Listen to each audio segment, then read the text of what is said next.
And today it's kind of nice and special because we tied in with FOQ and CKTZ to do like these thematic programs.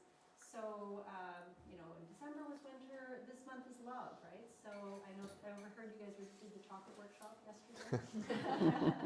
And there are couples talking about how they met, like on Friday with FOQ.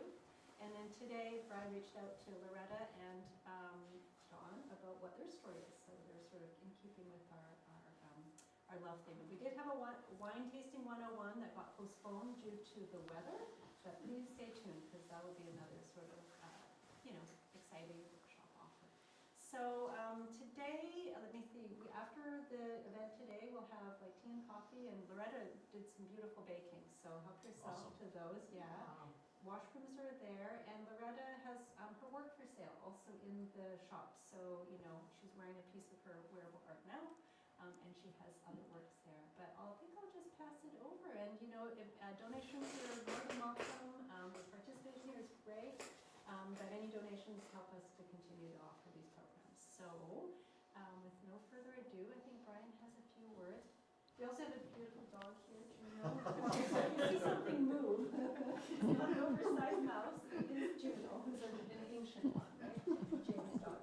So, and anyway, thank you very much to Loretta and to Dawn for doing this today, CKTZ for archiving today's interview, and really Brian for spearheading this as well. So thanks a lot.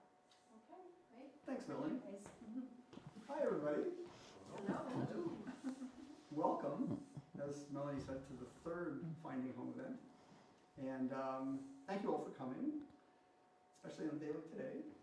And there's not much else for me to add, except I think just a reminder to anybody who's got their cell phones to mute them. Mm-hmm. And not big introductions here. Dawn and Loretta will be explaining who they are and how they arrived and their story.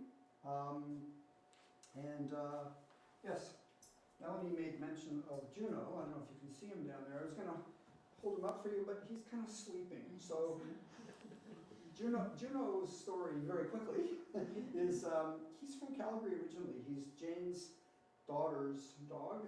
Her and her husband acquired him before they had kids. And then about 14 years after they had kids, he was getting on in years, and it was getting harder and harder for them. And the suggestion was made that he live out his best life on Cortes, and that's what he's been doing. So he's going to be turning 18 here in about a month. Ooh. So yeah, he's getting on. Anyways. So he can drink in Alberta. Huh? I said he can drink in Alberta. Exactly. Anyways, so that's basically it. The presentation is going to be about 45 minutes, plus or minus. Dawn and Loretta are going to welcome questions during the presentation, and then if you want to keep your questions for the end as well, then there'll be an opportunity for a Q&A at the end. And then finally, there'll be snacks, coffee, tea, an opportunity to mingle and share your own stories. Maybe approach somebody you don't know and say, hey, how'd you end up here? And why do you live here? Anyways, you know what? Without further ado, I'm going to hand it over to Dawn and Loretta. I have to do one more technical thing, which is turn on their mics. So give me a second here. You want me to hit this light, Brian? Yep.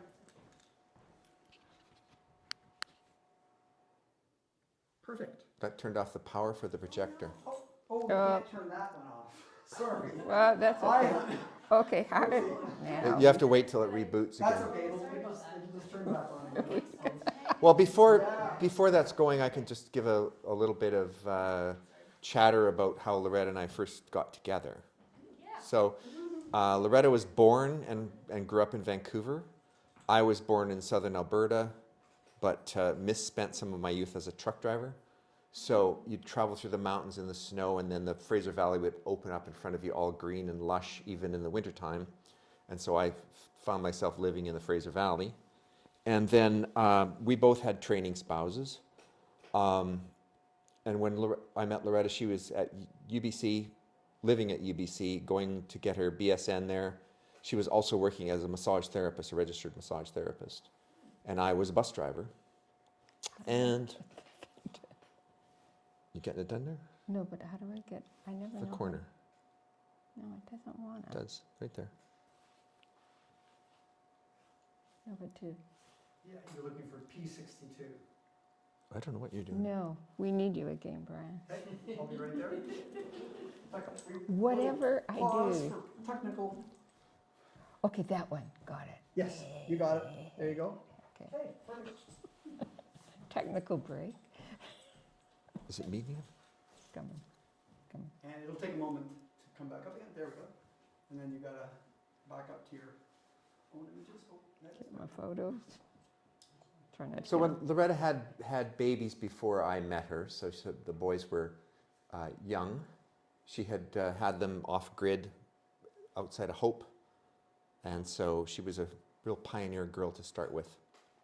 And when we bought the little sheep farm that we used to have in the Fraser Valley, her brother carved, carved that wooden sign. So that's why we have Tennant Farm, even though we don't really have a farm anymore. We held on to the sign, and we never did have cows. We had sheep, but we did have chickens. It was Greendale, Greendale. so an old Mennonite community. 2 Mennonite churches, one that still had services in German, and one slightly more conservative than the other. And if the one was not sufficiently anti-gay enough, you went to the other church there, I guess. At least that's what one of her patients told her. So this is my last day of driving buses. And I'm wearing a plaid shirt because they couldn't fire me on my last day. Yeah. And they gave me a little placard with 28 was my years, and then my seniority number, et cetera, et cetera. So that's tacked up on a pine tree in the back of our property. 28 years you were driving? 28 years, yes. So this is Loretta's old clinic, which we built on the farm. And the farmhouse in behind there. That's what the farmhouse looked like when we bought. Kind of grungy, peach-colored stucco. Oh. There's the shepherdess. You can slow down a bit, actually. Yeah, you could, Retta. Yeah, okay. We'll slow So you're going to down. get motion sickness. There. And very, This is the after? this Yeah. is the after. This is Yeah. after the gardening and the color. The color it stood out a lot in the area because essentially in our neighborhood there, you could have a color, your house could be white or any color of beige, taupe, oatmeal, et cetera, et cetera. Right. And so people would drive around with visitors, they'd stop in front of our house and you'd see the heads all turn and they point and they go, because of the colors. And the one where they thought I was. Oh, yes. I was painting some chairs on the front porch, and you see how tall all the flowers are there. And this child was walking with his mother in a stroller, and he does a stage whisper, "That's where the witch lives." Can we back up a couple? Because the contrast is quite Yeah, stark. the contrast here, here's the before. Oh my goodness. So I learned how to do plumbing and electrical and lots of painting, and we started in with the notion we were actually going to have horses, but then we got sheep in order to bring the pasture back and fell in love with sheep. So we wound up with a flock of purebred Icelandic sheep by the time we were done. And we sold it to our dentist's office manager. So we still go back and visit from time to time, and they fully embrace being shepherds, and they've done things with the garden that we don't necessarily approve of, but what can you say? How many acres did you have? 3 acres there. 3 acres, And but very lush. yes, and there's no, in that part of the country, there's no rocks in the soil. Like if you dig a trench 400 feet long, you're not going to find a rock. It's an old lake bed, Oh my God. as opposed to here. The antithesis. So we at one point bought 112 acres in the Christian Valley area, which is on the Kettle, in the Kettle Yes. River Valley, and it had 3 cabins, and it was a little rustic. It also came with a helicopter hangar because it was bought from a Surrey businessman who. I don't know if you're aware of this, but you can buy helicopters quite cheaply when their certificate of airworthiness has expired. And as long as you can do something illegal with them, like moving giant duffel bags full of pot, it's not much of an issue. So that was what the idea was behind that. And The real estate agents, I think wherever we bought, always thought that we maybe wanted to do a grow show because Don had long hair and the beard, because I always said I didn't want to see the neighbors, and that's me. And we never did do a grow show. the thing about being isolated, though, is that all of your neighbors know what's going on. Everyone knew this had been built in spite of the fact of not being able to see it from the road. Everyone knew everything about you, and it was not a problem, but it's just when people came up there looking for us, they stopped in Rock Creek and said, well, it's a small woman and a big guy with long hair and a beard. And the person they were asking said, that could describe so many people around here. And then they said, there's a helicopter hangar. Oh, I know the place.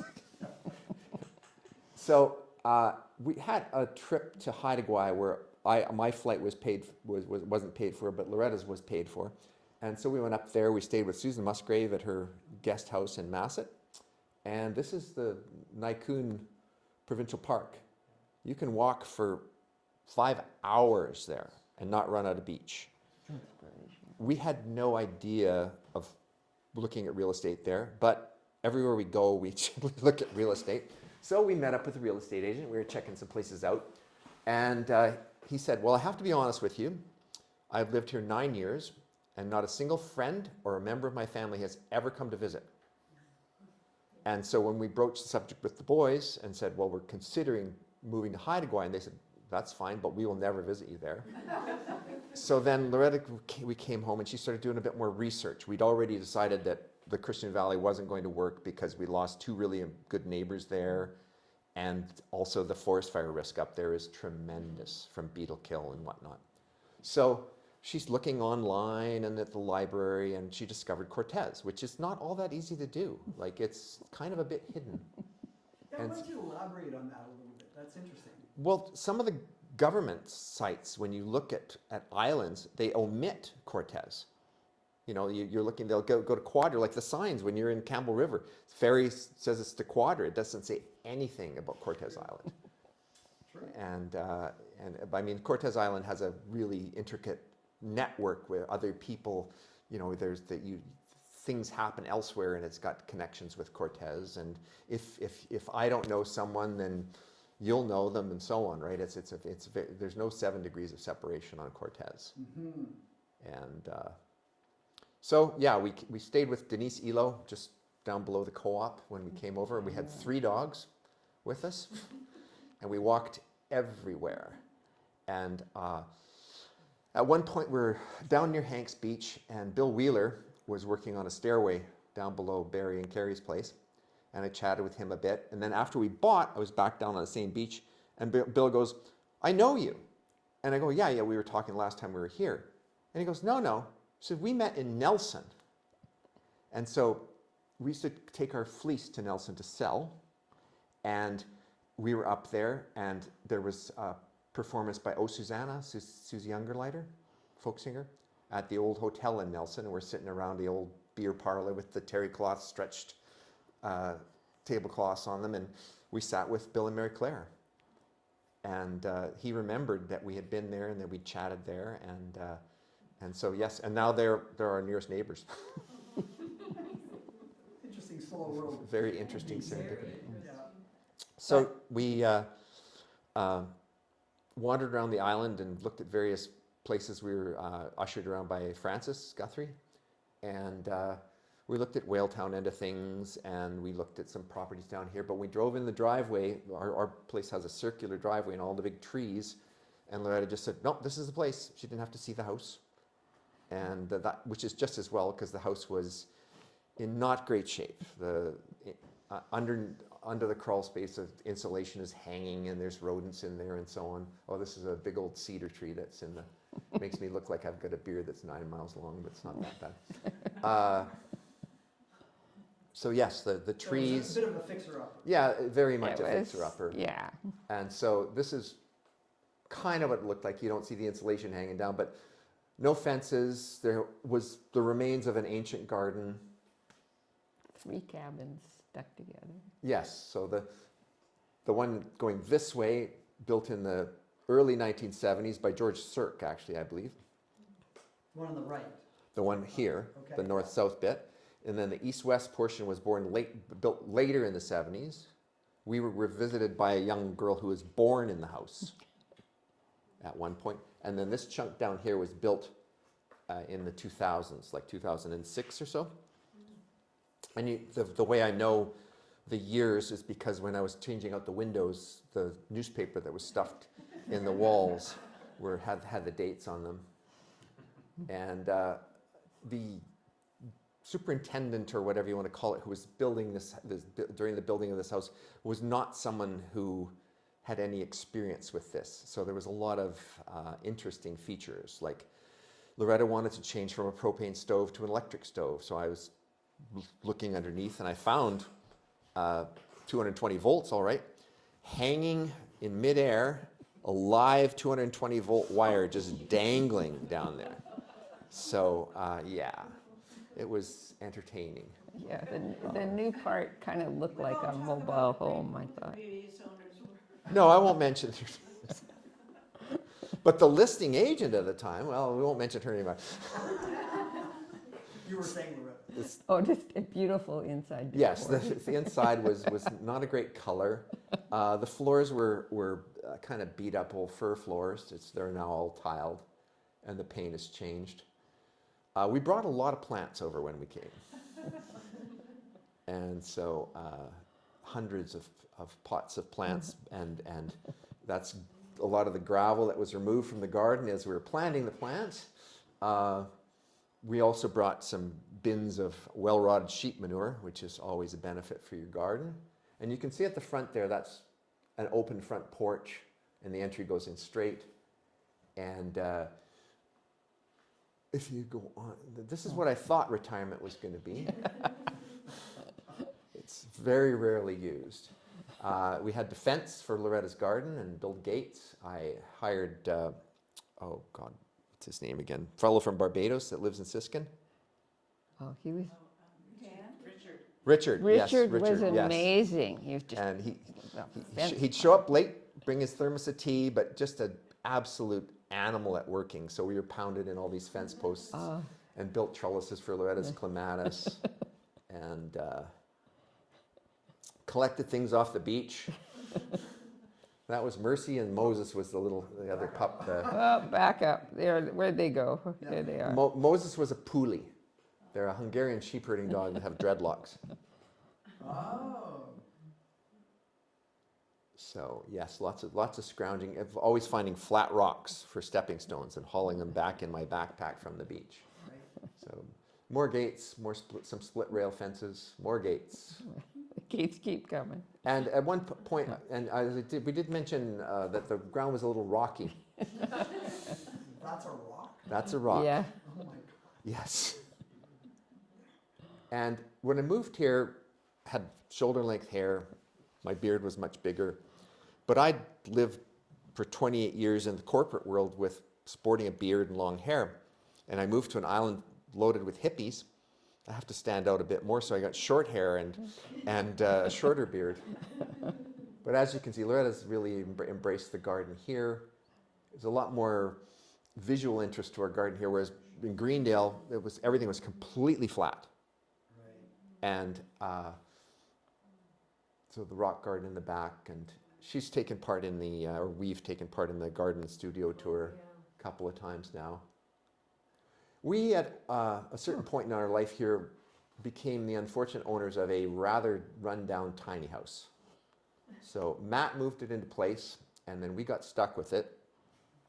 I'm not fond of building railings, so when the insurance company said that if we wanted to have any insurance on our place, this had to be completely sided, the underneath had to be skirted in, and this had to have railings on it. Well, in the process of renovating the main house, I had all of these big pieces of single pane glass. And so I thought, well, I'm going to build a sunroom instead. And I also bumped the back out to make room for a bathroom.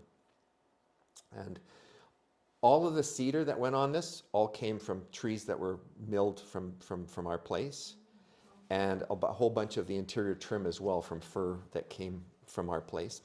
Aaron Ellingson. One of the many benefits of living on an island where there's a few mills. Yes, so that's what the tiny house looks like now. So the front part, that's all. This where is the- all The deck was? where the deck used to be, so it's a big sunroom, and then inside was vastly modified, and I put tile floors everywhere and heated tile floor in the bathroom, so it's quite changed. So It doesn't look like a tiny home anymore. it's still pretty small, but it's awesome place for when people visit, Yeah. and composting toilet out back. So that's the front view now from the wintertime tiny house. Bill's gonna Build a Build deck for us, yeah. build a deck, Bill Wheeler. so coming. And in the process of enclosing the front porch in order to make room for Loretta's wood cook stove, the McKenties were giving away a window. And so I hauled that up, and there it is in the new front porch, all enclosed. The ceiling is all tongue and groove hemlock from Aaron Ellingson, and then there's the window all cased in. And so Loretta started out as a mere babe in the woods with a 1919 Home Comfort wood cook stove. And then in lieu of a engagement ring, I bought her that, which is an Enterprise Monarch. And I think in that one it's installed in the cabin up country. That stove got moved so many times, from Coombs to Greendale to Christian Valley, back to Greendale, and then to here. But because of insurance, insurance companies don't like non-airtight cook stoves. Yeah, it's a non. So that now lives at Blue Jay Lake. So explain what a non-airtight versus airtight is, because I think Oh well, it's the firebox is not airtight on the older stoves, and so they won't hold a fire for a very long time.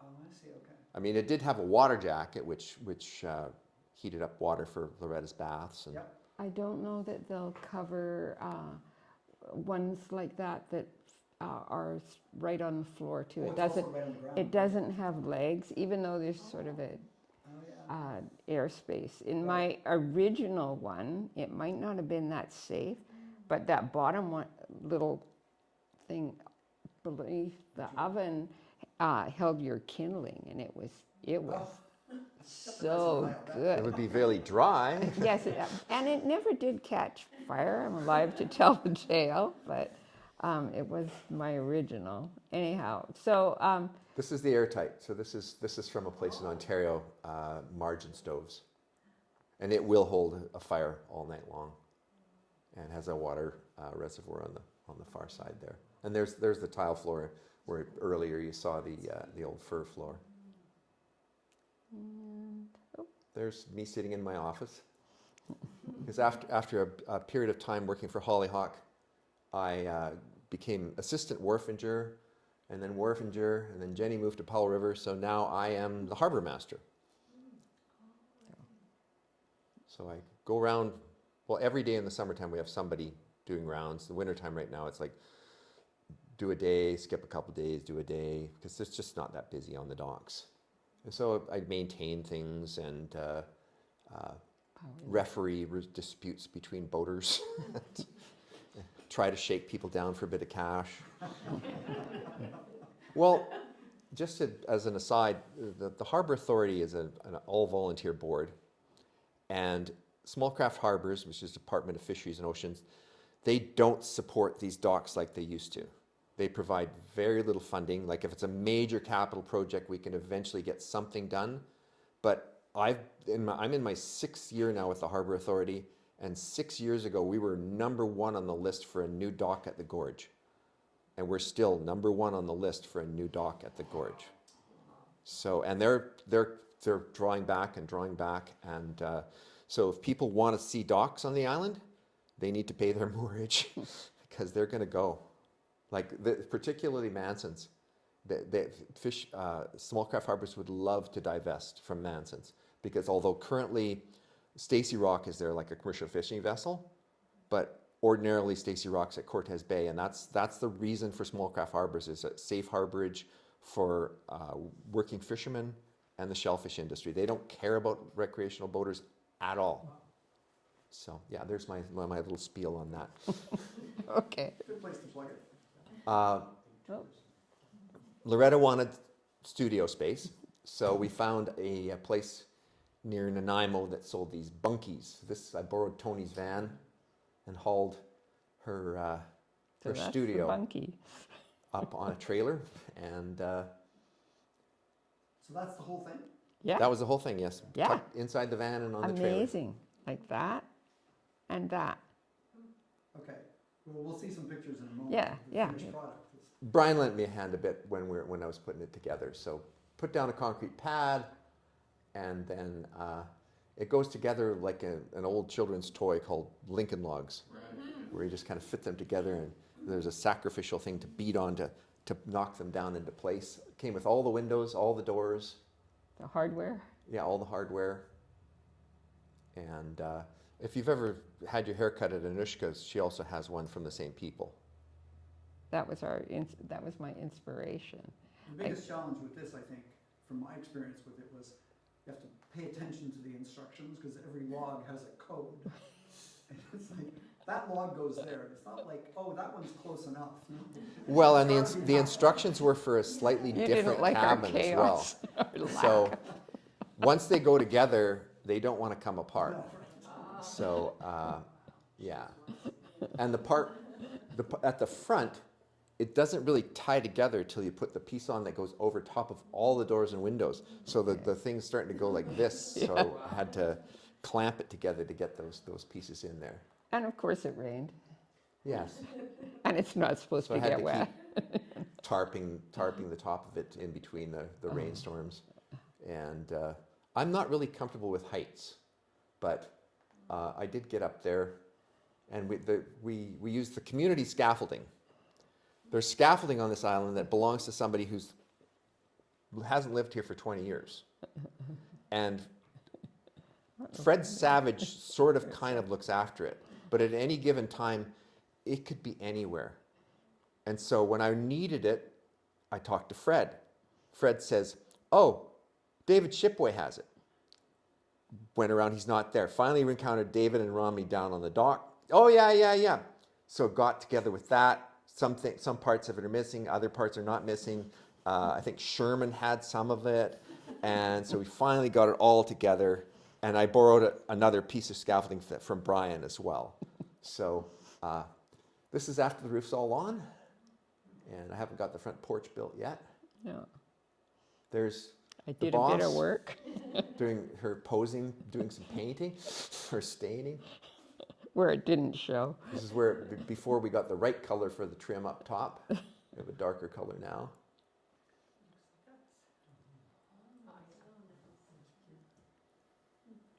And I'm half Hungarian, but in Alberta, if you saw a red door like that, you would assume that someone was Ukrainian.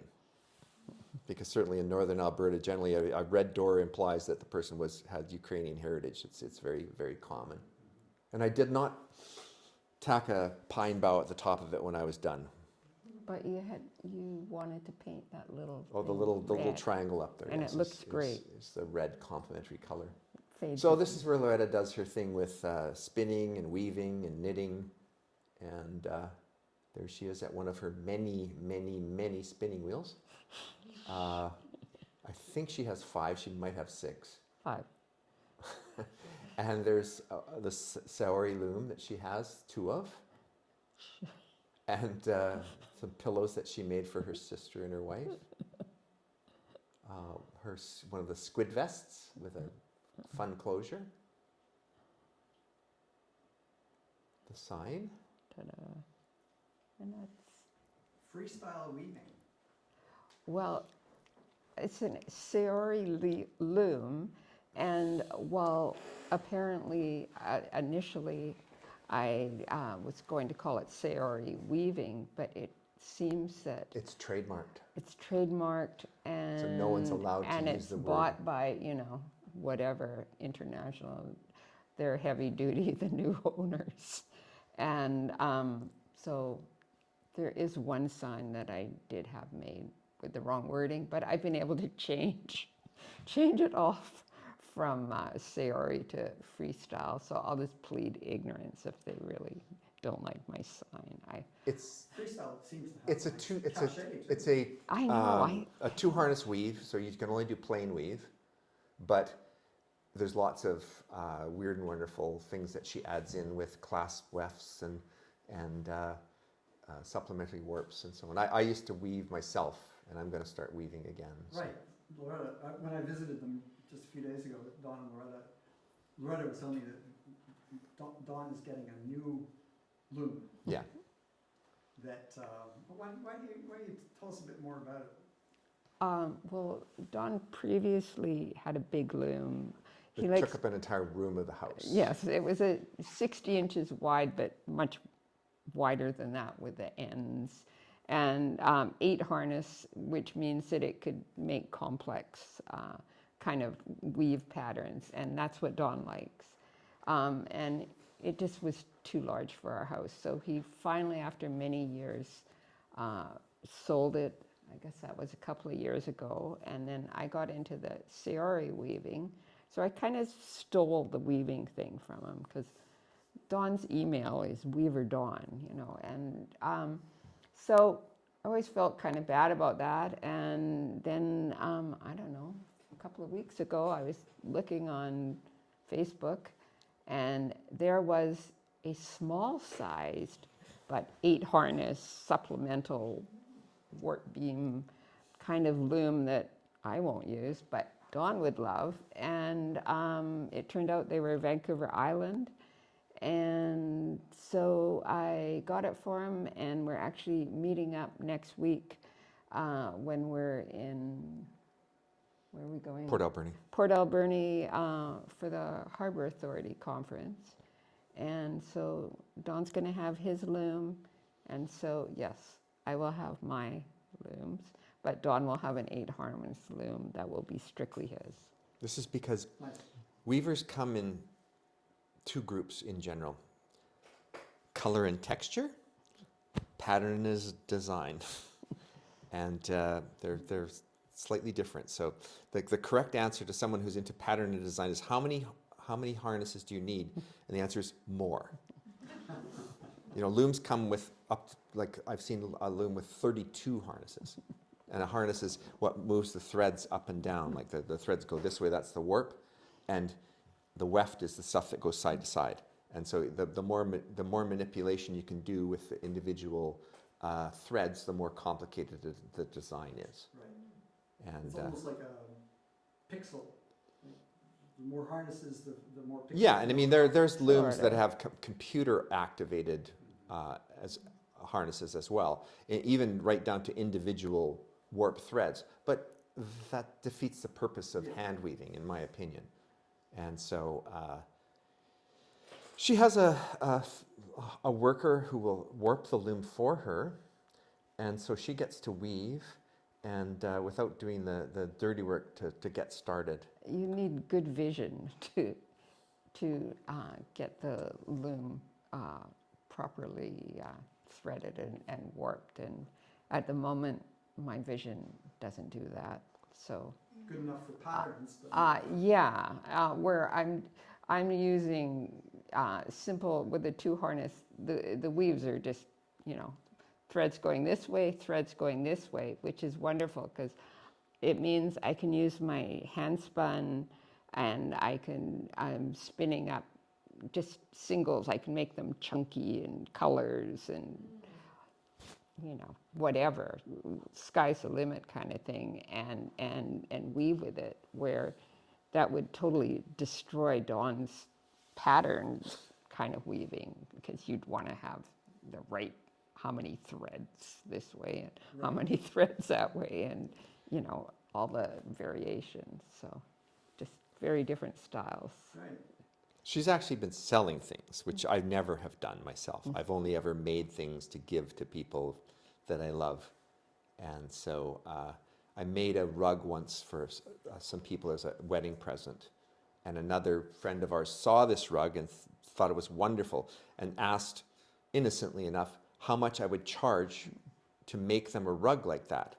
And I told them, you can't afford it because it was entirely made of hand spun that Loretta had spun, and every 4 inches of that rug required me to crawl underneath the loom and retie up the treadles to change the pattern. And so it was a really epic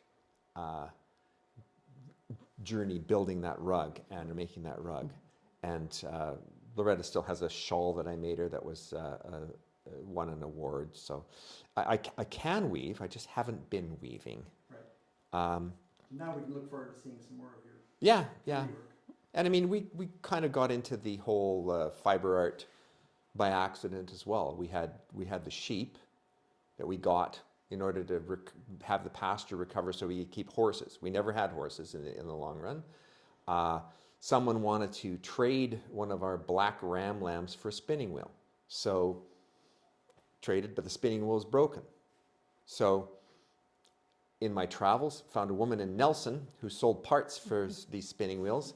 And she asked, well, what do you do with your wool? And I said, oh, well, we've got this kind of breed and that kind of breed, but we compost it, or she uses it for mulching the roses. And she's like, oh, no. So next shearing, I boxed up the big fleece from the ram, mailed it off to her, and she sent us a check for $60. So then it's like, oh, well, this could be, yeah. because you may not be aware of this, but there's a tax break to having a farm. And if you can have enough income based on your acreage, your taxes are much lower. And so we were able, with the fleece, selling freezer lamb and live And eggs. sheep and eggs, to achieve the threshold of income to be able to get the lower tax rate. But So you have to prove you're an operator. yes, Yeah. but for the most part, you'd be better off having a part-time job and just putting the money towards your taxes. Oh, yeah. Because having a small farm it's a living. It's not a living. It's a lifestyle. It's Yeah. not something that's lucrative at all. And so yeah, we got into the fleeces and got better and better with that, and joined the Lower Mainland Sheep Growers Association, and our fleeces won some awards there as well. And the people who bought our farm from us also continue to concentrate on fine fleeces, and they've also won some awards for their fleeces too. So it was nice that we didn't have to just haul all the sheep off to the auction, because they were never going to come here. Right. I can't imagine people actually trying to keep livestock on this island, because if you don't have a place where you can get hay and get your other feed stocks, it just doesn't work, and it's just not economic. It's already fringy even in the Lower Mainland, but for coming to Cortes Island, I mean, the people who keep horses here are very, very brave and spending a lot of money to keep them. That's all. Yeah. Yes. Dedicated. Well, the Mansons kept sheep on Middle Natch. Yeah. Yeah. Well, and And here. I first met Mike Manson not in a great way. I was scrounging cedar down on the beach, and I didn't know the rule about if you turned the wood perpendicular to the beach, that meant someone had claimed that wood. And so I'm there, and I'm busy with my splitters, and I'm splitting wood, and so on. He just stormed out, like, what are you doing taking my wood? It's like, whoa, buddy. It's like, I had no idea. And it turns out, he thought I was somebody else that knew the system. So we got to know each other, and then they got sheep, and so we were there helping them. We taught them how to vaccinate and trim hooves, and we went for some difficult births, because between Loretta and I, we were pretty experienced in being OB-GYNs for sheep. Wow. And yeah, so there was that. It's And interesting, that piece about the perpendicular to the... yeah, you didn't know I that? didn't know that. Oh, There you go. We've all just learned something. Maybe Mike well, made it because up. I mean, the tide moves things up onto the beach, like, they're like this, right? Yes. And so if you find something you want, you turn it the other way, Right. and that indicates, It's a signal, yeah. yes, Somebody will be back to pick it up. that's the idea, yes. yeah. And yeah, so we live just down the road from Martha. We down the road from Bill and Mary Claire. And yeah, we love how walkable this end of the island is. Just being able to walk here to go to the clinic or the store or the post office. And you want to walk to Smelt Bay, you can go through the woods to get there. If you want to walk down to Hollyock, you can go through the woods to get there. And so I'm out every day with the dog for 5-10 kilometer walk. And Loretta runs almost daily, at least not when it's this slippery. She hit, was it 1,200 kilometers last year? Yeah, the last couple of years. I run really slowly. There's actually a run club called the Slow as F Run Club. And it does exist, and there's been articles about the benefits of slow running, and so I kind of send them to my sister and her wife, because they run too, and they think they run slow, but they run quite a bit faster than I do. But it's nice to be out there, and I love that I can go out in the woods in Cortes alone and feel really safe, and it's wonderful. And I mean, I'm very much an introvert, I'm sure you gathered. And so Cortes is perfect. I can go out when I want to go out, but our place is really private. That was one thing when we ever looked at property, was we didn't want to see the lights from the neighbors. And we don't. I think we can, if I leave the lights on the bunkie, I can kind of see that. But other than that, our place is perfectly situated, yet we've got neighbors and we feel really safe and good about them. And, you know, Don's got the perfect job because he can go out and be friendly and chatty. And it works. We're really, really happy here and very thankful to have found Cortes. And, you know, we've embraced all of the usual traditions of Cortes, like waving at everyone, even if you don't know them. Yes. And spraining your arm when you leave the island because you still start waving. Wait a minute, I'm on Quadra now. I don't wave at people on Quadra. And then just... Not Campbell River. No, not Campbell River. But it's a lovely island. And as I say, like she's explaining, like if you want to be by yourself and quiet and introverted at home, that the island accommodates that. If you want to be chatty and sociable and get out there and do things, you can do that. It was important for us to have water because her brothers live on the Southern Gulf Islands, one on Salt Spring, one in Gabriola, and the water's terrible, both places. Whereas here we have a good clean water from the well, and so the gardens and the baths can happen. And, you know, if you are, say, in the San Juan Islands in Washington State, they don't allow new construction without rainwater capture because of how dry things are there. Mm-hmm. And, you know, not like rainwater capture wouldn't be a good idea here as well, because the summer does get a little dry, but it's not as much of an issue as it is elsewhere. Right. And what else was I going to say? When I was looking online, Haida Gwaii, I mean, besides the ocean and proximity to it, we really liked that population, about 1,000 people of wherever we were staying. Well, we were in Masset. Yeah, and so I liked that size population. I was looking for somewhere that didn't have a whole lot of industry, because we're retired and I wanted more environmental type stuff. Had to have a decent library, which we have the wonderful library here. Had to have Wi-Fi.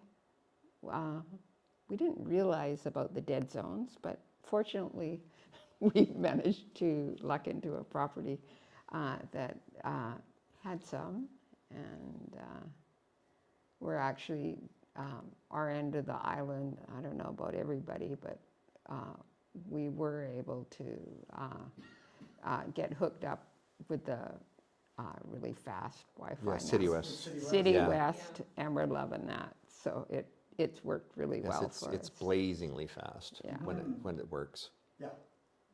And I know they're still dragging their feet at getting everybody hooked up, but we're happy.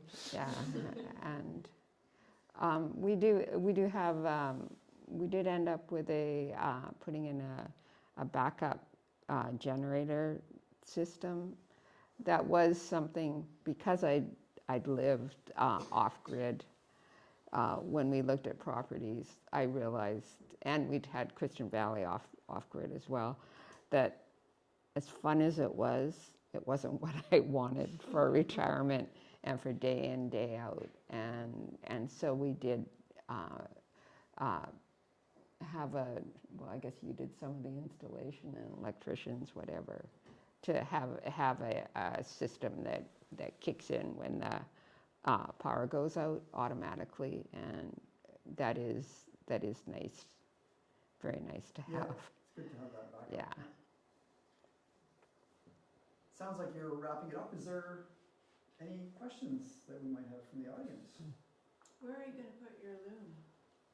Oh, it's not super huge, so it's gonna go in the bunkie? no, it's gonna go in the back room, and then another 4 harness table loom that I've just got set up for ostensibly for Loretta is gonna go into the tiny house. That way, when she gets up in the morning, she can say, do I want to weave in the bunkie, or do I want to weave in the tiny house, or do I want to wake Dawn up and weave in the bedroom?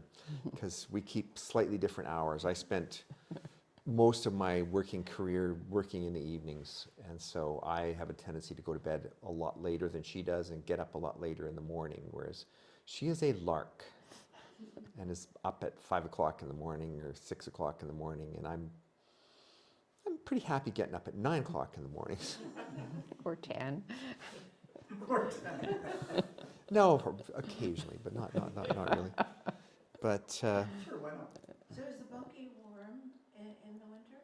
well, it's got an insulated floor and insulated roof, Yeah, but not Um, but not the walls, and the walls are not super thick. So a little space heater keeps it warm enough. does it? Yeah, I've been, we've got one of those little oil heaters. And so I've been keeping it at the lower setting, so 750 watts, when I'm not out there, so it doesn't get super chilled, because it does take a while for the wood to warm up. And then, you know, if I crank it up to the full 1500 watts for a couple hours before I go, it's been fine. Plus the loom is in the loft, so it is the warmer part. And you know, now that the weather's warming up, it'll be fine. It was a little bit chilly with the -4, but you know, as long as I was wearing my wool and my down, I was still waving out there. Wasn't The bunkie's 130 square feet, including the loft. So someone could live in a space that large, as long as they had somewhere for a bathroom outside.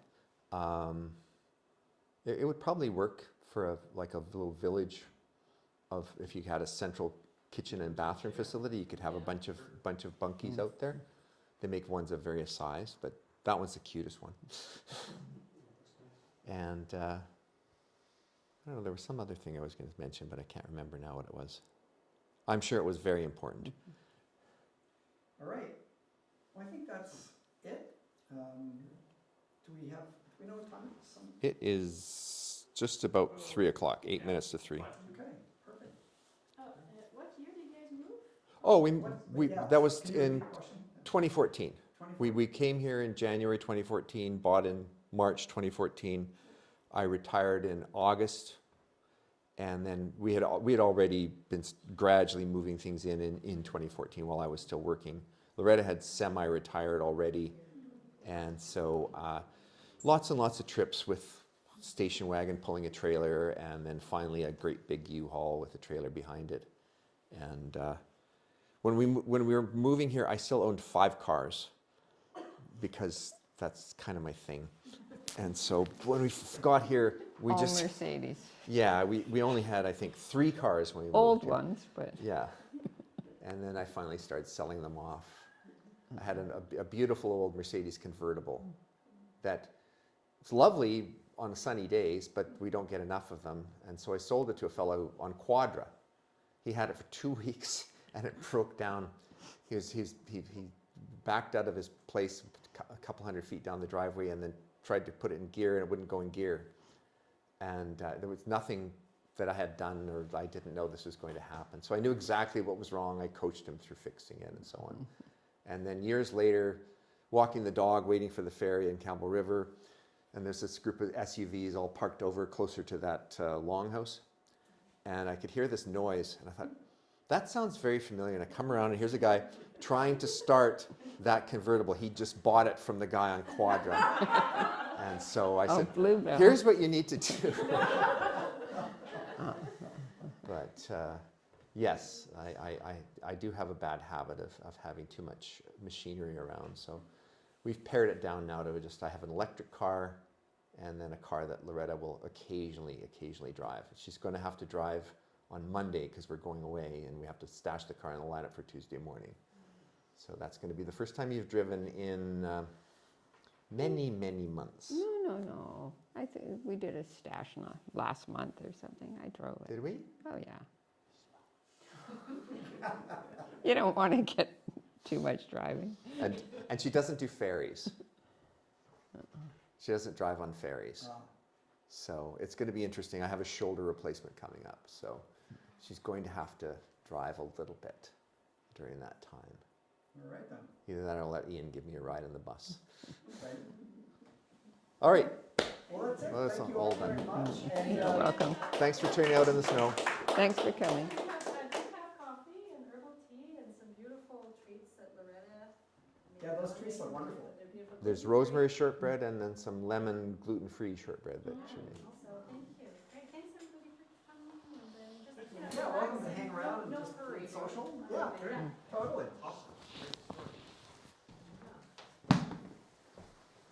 Do we get to be unclipped?